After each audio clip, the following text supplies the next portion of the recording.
The rain. You know, whenever it's raining like it is now, I like to take out a scary book or watch a horror film I haven't seen for a very long time. Hell, even play a scary video game. When it comes to movies and books, they've been the media for horror for a very long time. Games, however, are just now starting to get into the horror market.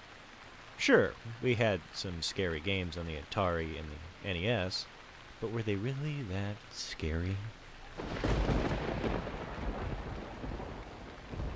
Most gamers can recall the first two scary video games they played, probably being Silent Hill and Resident Evil.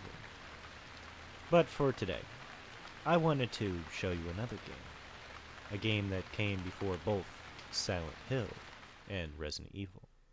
And that game is called Clocktower.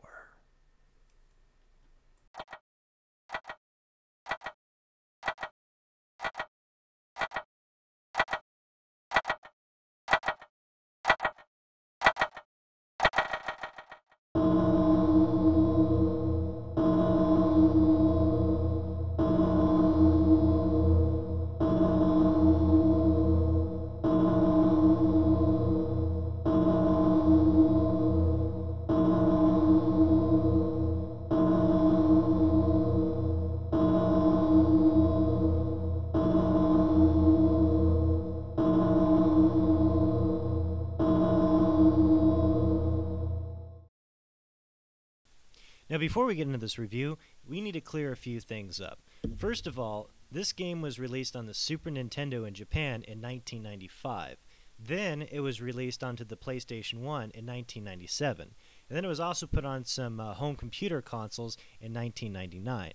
It's important to make this difference because it did come out before both Resident Evil and Silent Hill, which really popularized the horror genre.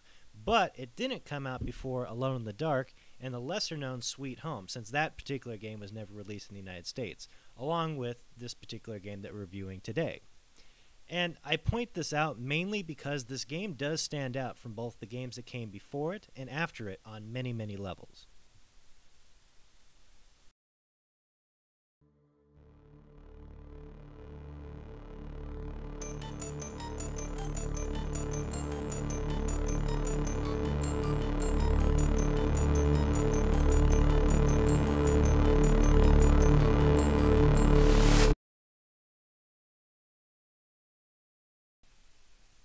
Alright, so the story centers around the main character, Jennifer Simpson, a 14-year-old girl who has just been adopted by a wealthy man that goes by the name of Mr. Barrows. But not just Jennifer has been adopted by him, but her friends Laura, Ann, and Lot have also been adopted by Mr. Barrows. So he seems a very nice guy since he's not just adopting you, but he's also adopting all of your friends as well. So Mrs. Mary, Mr. Barrows' wife, takes you over to their estate. And Jennifer at first kind of seems a little nervous at this because she's been asking, like, for the 5th time, what's the place going to be like? Which you can understand since she's been an orphan all of her life and is now going to a new strange place. So she tells her not to worry about it and says that they're almost there. And that's when you get to see the estate, which has the nickname the Clocktower Estate. And what's the reason for that? Well, its most prominent feature, a really big clock tower on the estate. It's also interesting to note that this game was released in September, which is the same month that this game takes place in, which is great timing considering we're still waiting on games like Duke Nukem Forever.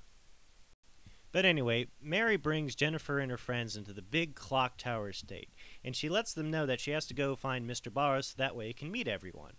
So this gives you a good opportunity to meet all of your friends and get to know them a little bit better. Unfortunately, after a little bit of time, they say, "Where's Miss Mary?" And Jennifer volunteers to go find him. The unfortunate part is what happens next.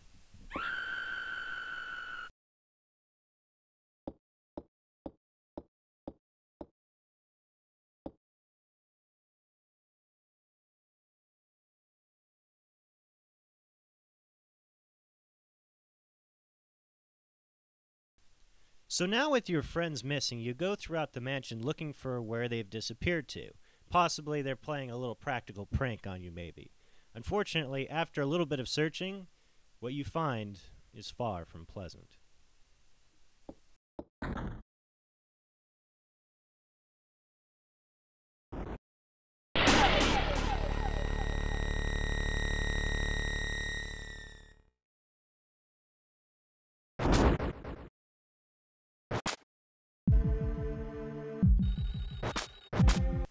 So with that, the goal of the game is to escape the Clocktower mansion or die trying.